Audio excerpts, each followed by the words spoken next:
guys, this is Valentina Palladino for Ars Technica, and today we're here in New York City. We're near Lincoln Center at the IMAX Theater here, where Acer is having its big annual press conference where they announce a whole bunch of different devices. We have a wearable, we have gaming laptops, we have budget laptops, we have mid-range laptops, we've got a whole bunch of stuff, so let's go take a look at what they announced. So Acer's building upon the Switch line with a couple of new different convertibles. This one that we have here is the Switch 3, and it's the more affordable of the two new ones. And it has this U-hinge design here that can fall flat like this, and you can take it apart. Pretty standard convertible.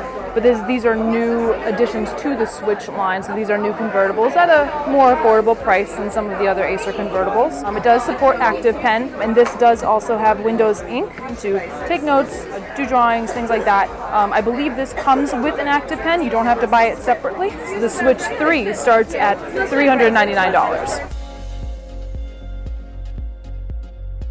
So last year's Swift 7 was the Ultrabook version of the Swift, and now Acer is adding on to that line with two more budget-friendly laptops, and this is the most budget-friendly of the two. This is the Swift 1. So this has a 14.9mm profile, so it's very thin, even for a budget laptop. And it has a 13.3-inch FHD IPS display, 10 hours of battery life, and with a budget-friendly laptop, it should get at least 10 hours of battery life because it doesn't have very many bells and whistles to it. And it'll have 7th generation Celeron and Pentium processors inside of it. It starts at $329.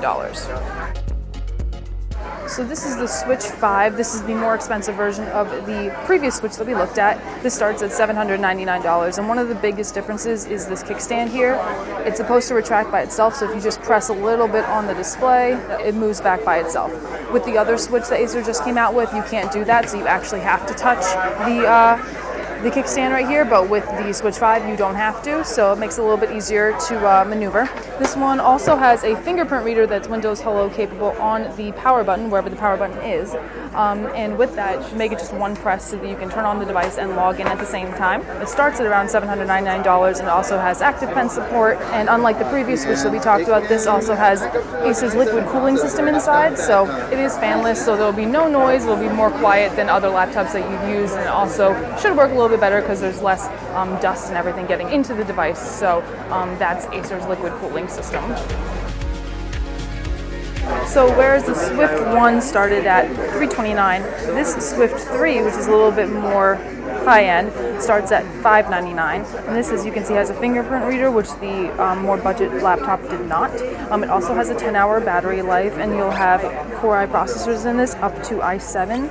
And this will also be able to have NVIDIA GeForce graphics inside of it, which the Swift 1 will not. So Acer's trying to cover a lot of bases with different types of Swift laptops while staying within semi-budget range.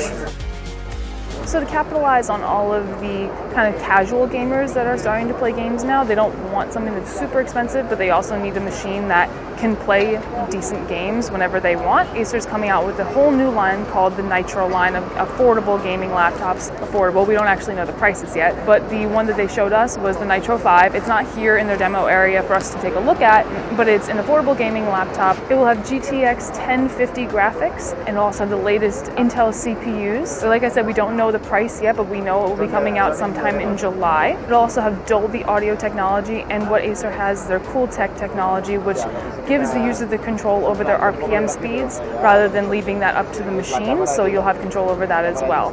So it's something that casual gamers will enjoy with a couple of features that more serious gamers will appreciate. So arguably the standout laptop that Acer announced today was Predator Triton 700, and this they're kind of pushing as a super thin gamer's laptop, and it is really thin at 18.9mm thick, so that's pretty thin for a gaming laptop to be, and it has a gamer's laptop price. It starts at $2,999. It will support NVIDIA GeForce 10 series GPUs.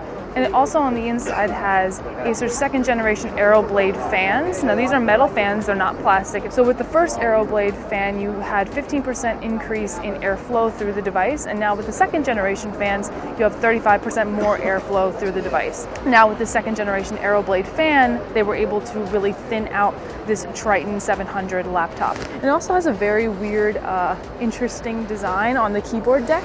So the keyboard deck is fully at the bottom of the actual slab of the chassis, and the trackpad is a see-through trackpad at the top near where the display connects to the chassis. And we assume that there might be some issues with kind of your wrist on top of the keyboard at some times, but we'll have to see. We'll have to give it to our gamers to see if it really makes a difference. And with that see-through trackpad, you'll be able to see those arrow blade fans inside of the device at work. So it's kind of cool. It's definitely an interesting design, something eye-catching. And at $2,999, it should be an eye-catching piece, and it should be, more importantly, a gaming laptop that performs pretty well.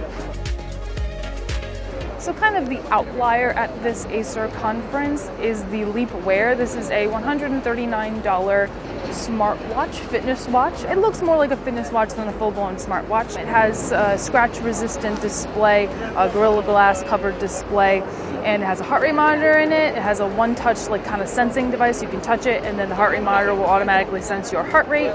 And Acer's talking about this device having a stamina sensing, so stamina monitoring technology inside of it that's supposed to tell you kind of how well you did in your workout or how much effort you were putting out, which to me just kind of sounds like they use your heart rate data and your distance or, you know, duration data that most fitness trackers track to kind of estimate how much stamina you have or how much stamina you did have during a workout. But this is not available yet, so we haven't had to try out that stamina stat ourselves, but it's an interesting feature to have. It might just be a proprietary score like other fitness companies put into their trackers just to kind of simplify things for users, but we'll have to see how it works when we get to it. So that's, again, the Leap Wear. It's a fitness watch, and it's $139.